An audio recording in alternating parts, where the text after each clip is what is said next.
Kita mau membahas soal dakwah, pasal-pasal yang didakwakan kepada Habib Rizik. Iya. Karena saya lihat Bro Khoir termasuk sering sekali menulis tentang ini, ya, irasionalitasnya terutama, ya kan.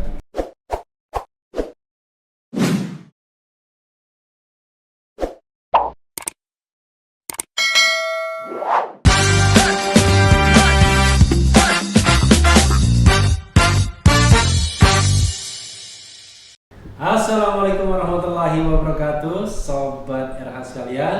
Jumpa lagi kita di channel yang keren ini. Keren guys. Kali ini saya ada tamu istimewa, ya.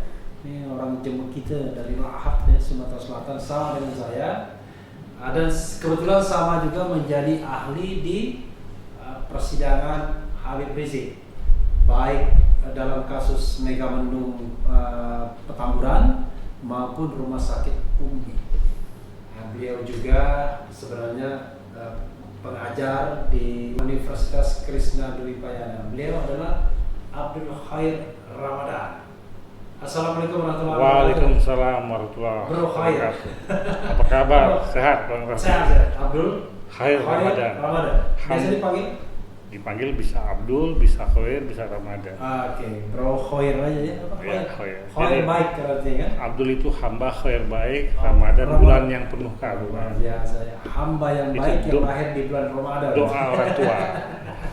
Walaupun itu Arab Sendoroyo. Iya, doa orang tua semoga menjadi kenyataan. Digabung-gabung jadi satu, ya.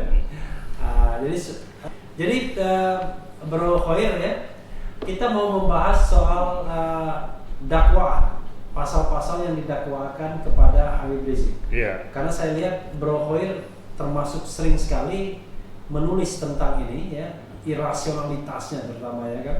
Kemarin waktu di sidang terakhir saya mengemukakan 4 hal: teks, konteks, proporsionalitas, dan rasionalitas. Ya. Nah, ini ada daftar, ya, daftar pasal-pasal, ya, bisa dilihat di sini, bisa dilihat di saya juga. Dakwaan perkara nomor 221. Nomor 221 itu perkara apa, ya? 221, 222 itu Megamendung, ya, ini, ya, 221. 221, 222 itu Petamburan dijadikan satu Dengan Megamendung. terpisah. Jadi Oh, 221, oke. 222 ini untuk Habib Rizik dan yang- Ustadz Sobri oke. Ces. Iya, Jadi sorry, maaf, saya nggak baca cara Petamburan di situ, Petamburan. ya. Jadi 221 untuk Habib Rizik, 222 untuk Ustadz Sobri Lubis dan Ces, kawan-kawan. ya.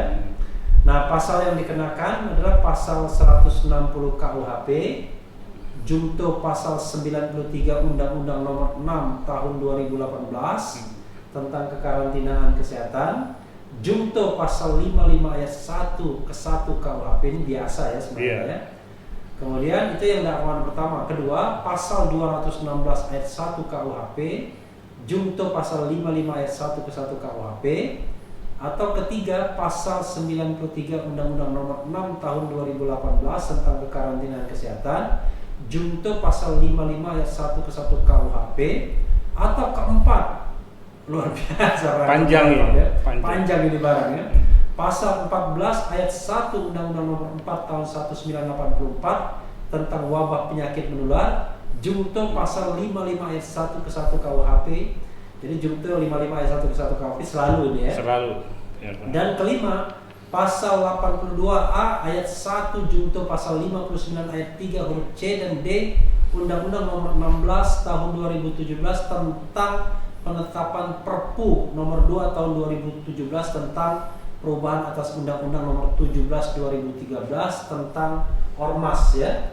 Ya. Junto lagi-lagi pasal 55 ayat 1 ke 1 KUHP, junto pasal 10 huruf B KUHP, junto pasal 35 ayat 1 KUHP. Luar biasa, ya.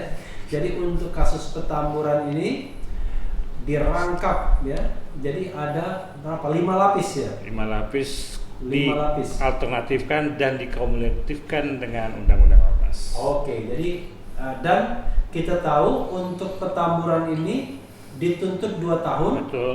dan juga tidak boleh menjadi pengurus ormas Pengurus selama 3 tahun. selama 3 tahun. Jadi dianggap terbukti penggunaan pasal 160. 160, ya, pasal 82 tentang ormas juga, iya, ya. Oke. Itu untuk Petamburan. Lalu untuk rumah sakit Umi, ya, rumah sakit Umi itu 2 juga, perkara Habib Rizik dan Habib Hanif ya. Habib Hanif dan Dr. Andita. Oh, dokter ya. Dr. Andita Direktur Rumah Sakit Umi. Rumah sakit ya, direktur rumah sakit. Pertama, primer pasal 14 ayat 1 Undang-Undang 1 tahun 46 tentang peraturan hukum pidana, junto pasal 55 ayat 1 ke 1 KUHP. Biasa ya. Dan ini ancaman hukumannya tidak tahu-tahu 10 tahun. Luar biasa, bayangkan ya. Hanya mengatakan kondisi kesehatan. Subsidiarnya pasal 14 ayat 2 Undang-Undang nomor 146 sama ya. Sama. Junto lagi-lagi pasal 55 ayat 1 ke 1 KUHP. Lalu lebih subsidiar pasal 15 Undang-Undang 1 tahun 46 tentang peraturan hukum pidana, junto pasal 55 ayat 1 ke 1 KUHP. Jadi ini sedang kita tunggu ya. Apa tuntutannya. Kedua, pasal 14 ayat 1 Undang-Undang nomor 4 tahun 84 tentang wabah penyakit menular, junto pasal 55 ayat 1 ke 1 KUHP. Atau ketiga, pasal 216 ayat 1 KUHP junto pasal 55 ayat 1 ke 1 KUHP. Jadi ada 3 lapis di sini ya. Betul. Jadi tadi 5 lapis, ini 3 lapis. Berikutnya adalah perkara Megamendung. Khusus Habib Rizik sendiri. Megamendung hanya Habib Rizik sendiri. Ya. Tunggal dan sudah dituntut 10 tahun. Betul. Ya. 10 bulan ya. Yaitu dakwaan pertamanya adalah pasal 93 Undang-Undang Nomor 6 2018 tentang kekarantinaan kesehatan. Kedua, pasal 14 tentang wabah penyakit menular. Rupanya ada juga. Ketiga, pasal 216 ayat 1 KUHP. Jadi 533 ya. Kalau sepak bola ini pola menyerang nih. 5 lapis, 3 lapis. 5 lapis, 3 lapis, 3 lapis. Oke. Nah, Bro Her, kita lihat ya bunyi pasal-pasalnya dulu ya. Baik. Coba kita scroll ke bawah. Kita tampilkan pasal-pasalnya. Terutama pasal-pasal, nah ini ya. Jadi sobat RH sekalian, salah satu yang didakwakan itu adalah pasal 160. Tentu pakai jungtonya ya, nanti jungto pasal 93. Tapi kita lihat dulu pasal 160 rumusannya seperti apa. Di sini dikatakan 160. Pasal 160 ya. Barang siapa, ini barangnya siapa ya? Ini rumusan yang dulu saudara sekalian ya. Di muka umum dengan lisan atau tulisan menghasut supaya melakukan perbuatan pidana, ya, melakukan kekerasan terhadap penguasa umum, atau tidak menuruti baik ketentuan undang-undang maupun perintah jabatan yang diberikan berdasarkan ketentuan undang-undang, diancam dengan pidana penjara paling lama 6 tahun atau pidana denda paling banyak Rp4.500. Kalau dendanya cemen ya. Iya, ini ancamannya berat. Ancamannya 6 tahun. Apa masalahnya kalau kita kaitkan dengan kasus Habib Rizik Bro Her? Silakan. Ya, pada prinsipnya pasal 160 ini Ya. saya mengistilahkan ini delik berpasangan. Ya. Pasti ada seseorang yang berkedudukan sebagai penghasut, pasti ada seseorang yang berkedudukan sebagai terhasut. Ya. Antara seseorang yang menghasut dengan yang terhasut pasti ada hubungan kausalitas guna menimbulkan suatu akibat. Agak mendekat Bro Her, Ya. biar suaranya itu. Nah, akibat yang terjadi dan memang diingini dikehendaki oleh pihak penghasut yang mewujudkan adalah terhasut. Dengan demikian jelas ini berpasangan seperti delik penyuapan, pasti ada yang menyuap, pasti ada yang disuap. Ya. Nah, permasalahannya apakah pasal 160 ini berdiri sendiri? Saya mengatakan tidak. Delik ini membutuhkan tindak pidana lain sebagaimana yang telah ditentukan dalam pasal AKUO. Ya. Mahkamah Konstitusi sudah jelas ini adalah delik material. Ya. Tafsirnya seperti itu, tidak bisa ditafsirkan lain. Berarti ada perbuatan lanjutan. Saya mengistilahkan penghasutan adalah tindak pidana asal yang membutuhkan tindak pidana lanjutan. Oke. Nah, tindak pidana lanjutan itu harus terhubung, ada keterhubungan yang demikian erat.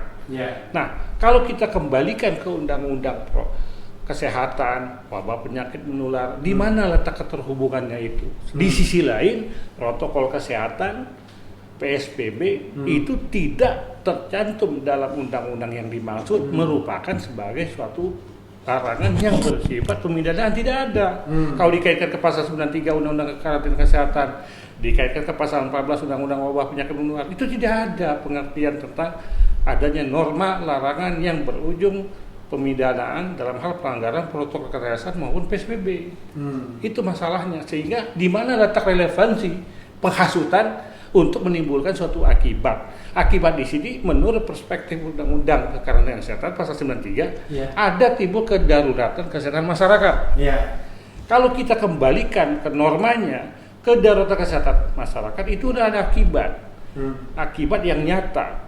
Siapa yang dapat membuktikan bahwa benar di Petamburan karena ada maulid, karena dihasutkan oleh Habib Rizik, orang datang berkerumun, itu menjadi sebab yang dominan terjadinya kedaruratan kesehatan masyarakat. Nah, Presiden Jokowi telah menyatakan, mendeklarasikan kedaruratan kesehatan masyarakat sebagai bencana nasional. Itu sudah dibunyikan dalam Kepres. Dan ini tanggal 30 Maret kalau 2020. Nah, di sisi lain kalau kita mengacu ke Undang-Undang Wabah Penyakit Menular, jelas disebutkan di pasal 4 Menteri harus menetapkan daerah wabah. Nah, kalau kita kaitkan secara sistemik pasal 4 Wabah Penyakit Menular dengan pasal 93 Kekarantinaan Kesehatan, itu kan ada keterhubungan. Harus ada penetapan status daerah. In case DKI Jakarta daerah wabah penyakit menular, kemudian diberlakukan karantina wilayah. Begitupun di Jawa Barat.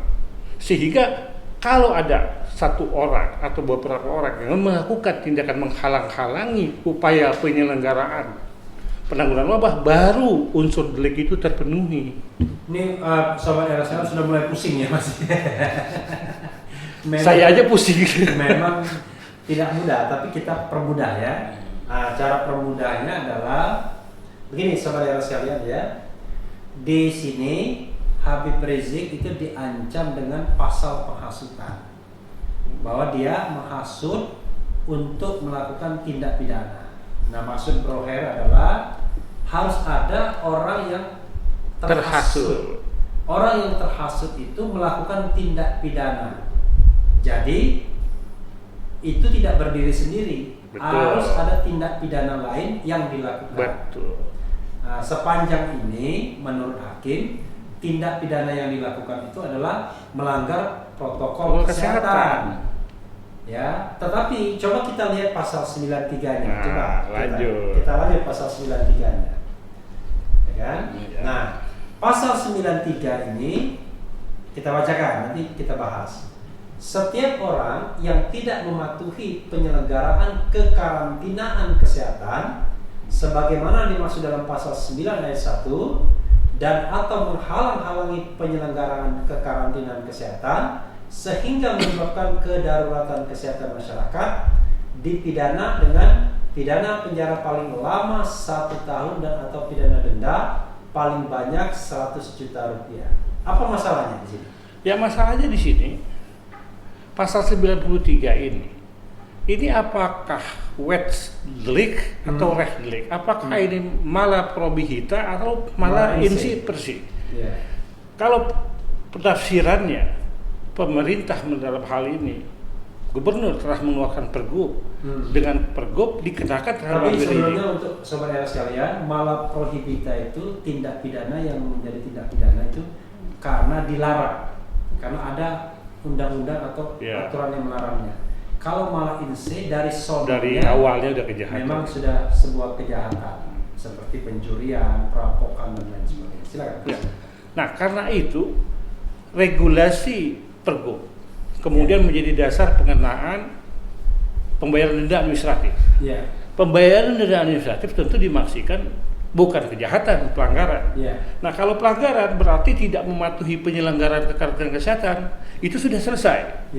Karena sudah nebis in idem, seseorang itu tidak dapat dituntut untuk 2 kali. Dan ini terkait dengan mematuhi penyelenggaraan kekarantinaan kesehatan. Nah, sekarang kita lihat dalam pasal 1 ayat 1 angka ke-1 penjelasan umum, kekarantinaan kesehatan itu adalah suatu upaya mencegah dan menangkal adanya kedaruratan kesehatan atau faktor-faktor yang menimbulkan resiko kesehatan.